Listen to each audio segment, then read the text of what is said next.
हम लोग अभी जो पढ़ रहे थे रेगुलेटिंग एक्ट में हम लोग जो पढ़ रहे थे उसमें ये था कि ये कंपनी को रेगुलेट करने के लिए आया था। लेकिन इस एक्ट में भारतीय राज्य व्यवस्था में जो है सुप्रीम कोर्ट का कॉन्सेप्ट जुड़ा और भारत में 1774 में सुप्रीम कोर्ट की स्थापना कलकत्ता में हुई और उसके जज थे एलिजा एम्पे।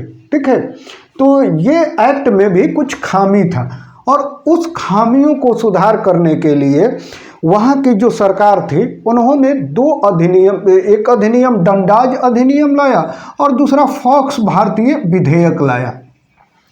ये जो दोनों अधिनियम था 1773 के रेगुलेटिंग एक्ट का जो कमी था उसको दूर करने के लिए लाया। ठीक है, लेकिन ये क्या था, जिस सरकार ने लाया था उसके लिए डिजास्टर साबित हुआ। ये हुआ क्या कि दोनों विधेयक, जैसे हम लोग का पार्लियामेंट है, संसद है, उसके दो सदन है, लोकसभा और राज्यसभा, उसी तरह जो है ब्रिटिश पार्लियामेंट के दो हाउस है। एक है हाउस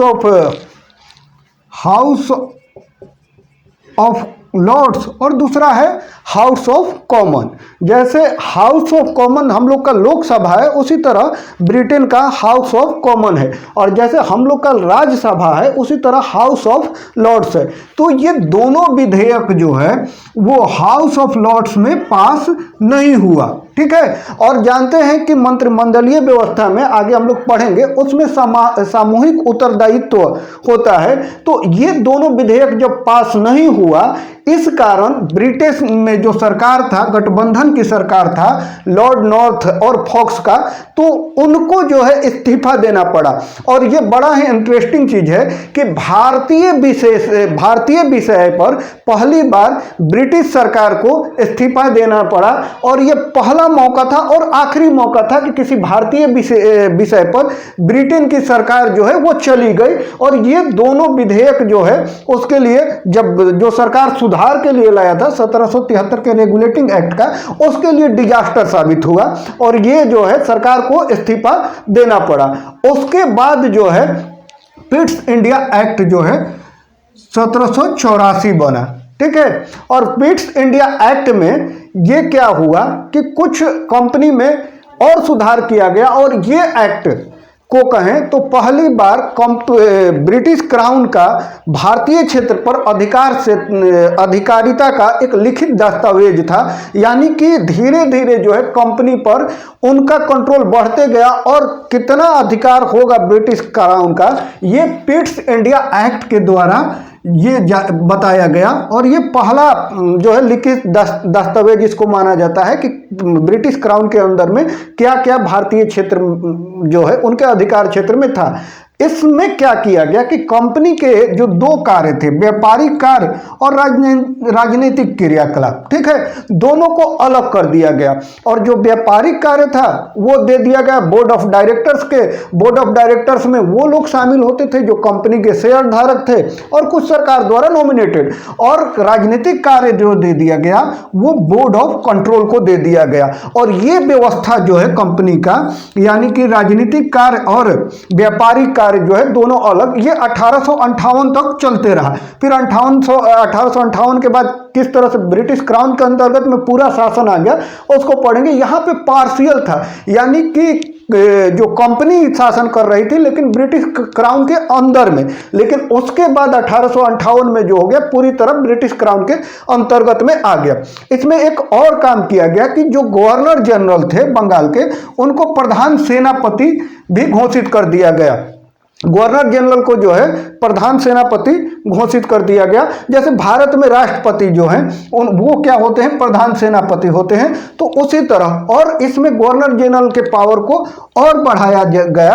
गवर्नर जनरल के पावर को ये बढ़ाया गया कि जो प्रांतीय सरकार होता है उसको बर्खास्त कर सकते हैं। जैसे कि भारत में अभी जो सिस्टम है, अनुच्छेद 356 के अंतर्गत राष्ट्रपति जो होते हैं वो क्या कर सकते हैं कि राज्य सरकारों को बर्खास्त कर सकते हैं। तो वहां पे ये प्रावधान जो है, ये 356 का हम लोग पढ़ेंगे राष्ट्रपति के शक्ति में, तो वो जो है गवर्नर जनरल को ये भूमिका दिया गया कि प्रांतीय सरकारों को बर्खास्त कर सकते हैं। ठीक है। उसके बाद क्या हुआ कि भारत में जो अधिकारी थे कंपनी के, वो कुछ अवैध काम कर रहे थे और उनकी शिकायत जो है ब्रिटेन में पहुंच रही थी। तो उन अधिकारियों के अवैध कार्यों पर मुकदमा चलाने के लिए इंग्लैंड में एक कोर्ट की स्थापना की गई। ठीक है। और उन पर कुछ नियंत्रण स्थापित किया गया। साथ में क्या किया गया कि उनके लिए कुछ गाइडलाइन जारी किया गया कि कोई भी अंग्रेज अधिकारी किसी भी लोगों से, खासकर जो यहाँ के देसी रियासत थे, वो उनको उपहार देते थे, जमीन देते थे या कुछ और भी चीज, तो वो उपहार लेने से ये रोक दिया गया कि किसी तरह का कोई उपहार नहीं ले सकते हैं। अब ये जो व्यवस्था है आज अगर भारतीय संदर्भ में देखा जाए तो सरकारी जो अधिकर्मी होता है उनके लिए एक गाइडलाइन जारी किया गया है कि किसी तरह का कोई उपहार और ये नहीं ले सकता है। तो वहां पे ये जो है 2 तरह का सुधार हुआ था। ठीक है। तो इस पिट्स इंडिया एक्ट में 2 काम हम लोग देखेंगे, एक तो कंपनी पर कंट्रोल और दूसरा जो है ब्रिटिश कंट्रोल जो है धीरे धीरे क्राउन का कंट्रोल वो बढ़ते गया। ठीक है। तो ये जो है आपका पिट्स इंडिया एक्ट में अगर हम लोग कहें तो एक जो है ये आया सेनापति जो कि राष्ट्रपति को है, भारत के राष्ट्रपति जो होते हैं सुप्रीम कमांडर होते हैं, और एक प्रांतीय सरकारों को बर्खास्त करने का। तो कहीं ना कहीं ये जो है चीज हम लोग को राष्ट्रपति में देखते हैं। अनुच्छेद 356 के तहत राष्ट्रपति जो होते हैं प्रांतीय सरकारों को बर्खास्त कर, राज्य सरकारों को बर्खास्त कर सकते हैं। ठीक है। तो इस तरह से जो है इस एक्ट में ये प्रावधान किए गए।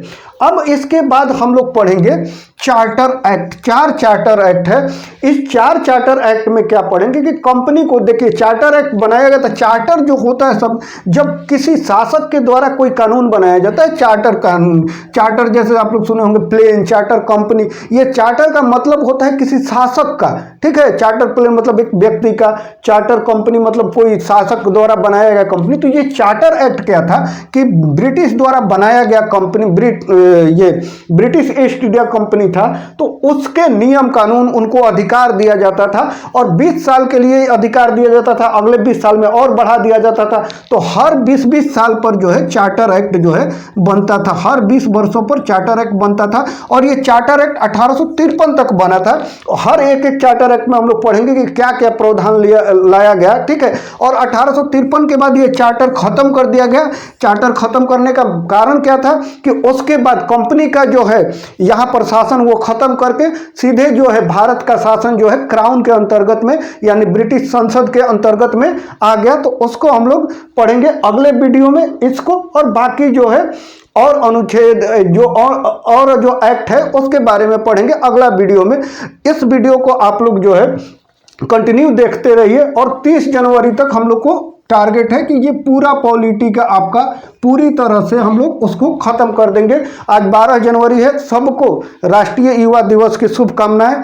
और इस चैनल को आप सब्सक्राइब करिए, और कुछ अगर कमेंट है, कोई सुझाव है तो दे सकते हैं। Thank you.